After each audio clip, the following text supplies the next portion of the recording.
ناظرین، اشرف اقبال آپ کے سامنے انفارمیشن ٹیکنالوجی ان ایجوکیشن، کس طرح سے انفارمیشن ٹیکنالوجی کو ہم بہتر ایجوکیشن میں، بہتر لرننگ میں، بہتر سمجھنے میں اور سمجھانے میں استعمال کر سکتے ہیں۔ ایک نیا ماڈیول آپ کے سامنے۔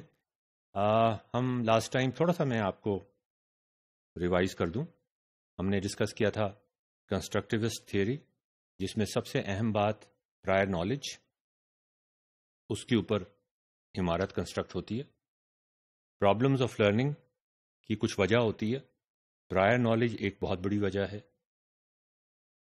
پرابلمز آف لرننگ کو آئیڈینٹیفائی کرنا ٹیچر کا بہت بڑی ذمہ داری ہے۔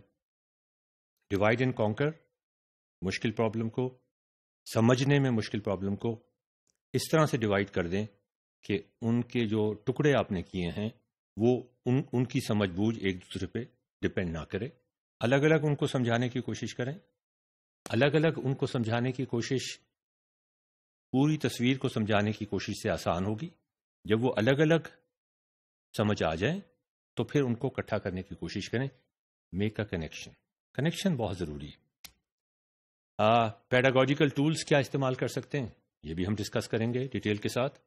اس کے ساتھ ہم نے ایک اور ڈسکس کیا تھا کہ آپ کی زندگی میں جو ریئل لائف پرابلمز آتے ہیں، آپ کسی کمپنی میں کام کر رہے ہیں، آپ اپنا کوئی کام کر رہے ہیں، وہ ضروری نہیں کہ وہی پرابلمز ہوں جو ٹیکسٹ بک میں آپ نے دیکھے ہیں۔ وہ تھوڑے سے ملتے جلتے ہوں گے اور تھوڑے سے مختلف ہوں گے۔ نہ تو یہ ہوگا کہ وہ بالکل مختلف ہوں، اور نہ یہ ہوگا کہ وہ بالکل ملتے جلتے ہوں۔ آپ نے یہ دیکھنا ہے کہ وہ کتنے ملتے جلتے ہیں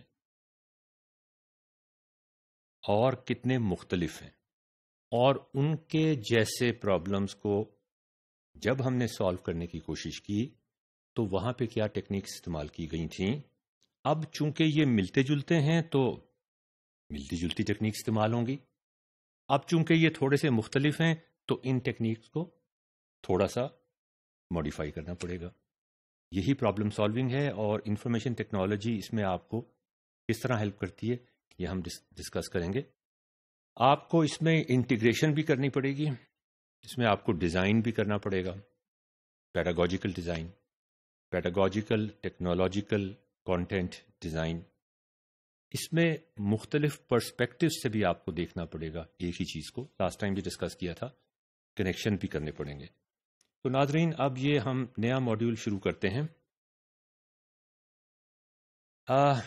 ہم نے کنسٹرکٹیوسٹ تھیوری کے بارے میں کافی چیزیں ڈسکس کی ہیں، اور میری ہمیشہ سے یہ کوشش رہی ہے کہ میں کنسٹرکٹیوسٹ تھیوری کو ایز اے تھیوری ڈسکس کرنے کی کوشش نہ کروں، اس کو فوری طور پہ ایک پریکٹیکل پرابلم میں، جن کو ہم کئی اسکولوں میں ٹیسٹ کر چکے ہیں، لے جا کر اور وہاں پر اس کی اپلیکیشن آپ کو دکھانے کی کوشش کروں، اور آپ کو انکریج کروں کہ آپ بھی اسی طرح کے پرابلمس کو کنسٹرکٹیوسٹ تھیوری سے پڑھنے کی، پڑھانے کی، سمجھانے کی کوشش کریں۔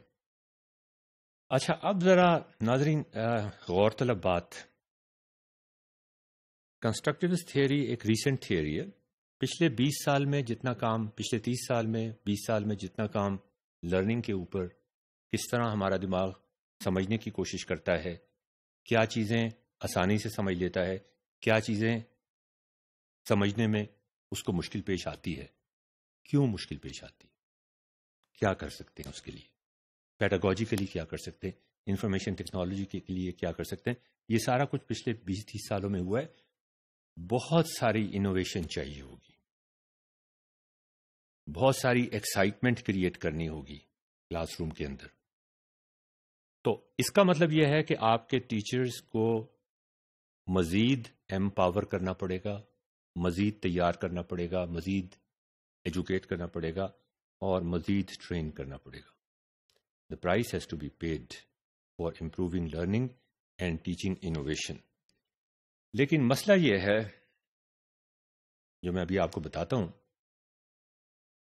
کہ ٹیکنالوجی کے بغیر اگر آپ کنسٹرکٹیوسٹ تھیوریز کو استعمال کریں گے تو پھر سارا کچھ ٹیچر ڈیپینڈنٹ ہو جائے گا۔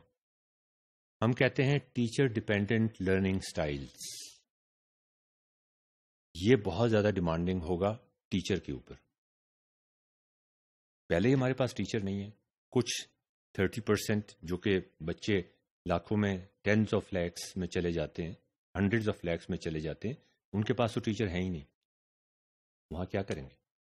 جہاں ٹیچر ہیں وہاں پر ان کو یہ سارا کچھ استعمال کرنا، سمجھانا، ٹرین کرنا اور بھی مشکل ہو جائے گا.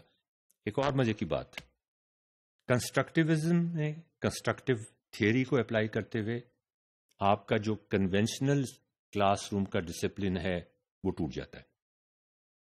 ہر بچے کو اجازت ہوتی ہے کہ وہ کولیبریٹلی اپنے پرسنل ایکسپیرئنس کی بیسس کے اوپر اپنی عمارت خود کنسٹرکٹ کرنے کی کوشش کرے، اور ٹیچر اس کی صرف اس حد تک ہیلپ کرے کہ وہ اس کو ایک بنیاد کے اوپر دوسری بنیاد اور تیسری بنیاد رکھنے میں مدد کرے. وہ اس کو بتائے کچھ نہ، وہ اس کو ڈسکور کرنے کی انجوائمنٹ سے گزارے. ہر بچہ ایک مختلف سٹائل سے سوچتا ہے، بالکل مختلف سٹائل سے تو نہیں سوچتا. 10-12 لرننگ سٹائلز ہیں. ٹیچر کو ان 10-12 لرننگ سٹائلز کا پتہ ہونا چاہیے. میرا کہنے کا مطلب یہ ہے کہ ٹیچر پہ اور زیادہ ڈیمانڈ بڑھ جائے گی، کلاس روم کا ڈسپلن ٹوٹ جائے گا. یہ جو آلٹرنیٹو ہم آپ کو دے رہے ہیں، اگر اس کو پراپرلی استعمال نہ کیا گیا، نیم حکیم خطرہ جان والی بات بن جاتی ہے. تو ایک عجیب مچھلی منڈی بن جائے گی. مجھے ویسے مچھلی منڈی، کلاس روم میں مچھلی منڈی بنانے میں یا بننے میں بالکل کوئی تکلیف نہیں ہوتی. میری کلاس کے اندر اگر آپ کبھی آئیں تو آپ کو دیکھیں گے کہ شور شرابہ ہو رہا ہے، بچے ادھر سے ادھر گھوم رہے ہیں، کچھ لوگ ٹہل رہے ہیں. لرننگ اس طرح سے ہی ہوتی ہے. لیکن سب کے لیے 40 سال ہو گئے مجھے پڑھاتے ہوئے، سب کے لیے شاید یہ کرنا مشکل ہو جائے بغیر ٹیکنالوجی کے. تو کیچ کیا ہے کہ کنسٹرکٹیو یا constructivist learning in the class room with technology makes this economical, convenient and above all possible. اس کے بغیر ممکن نہیں ہو سکتا. انفارمیشن ٹیکنالوجی ان ایجوکیشن، یہ کورس اسی لیے تو ہم پڑھ رہے ہیں. اس ماڈیول کے بعد اسی بات کو آگے بڑھانے کی کوشش کرتے ہیں.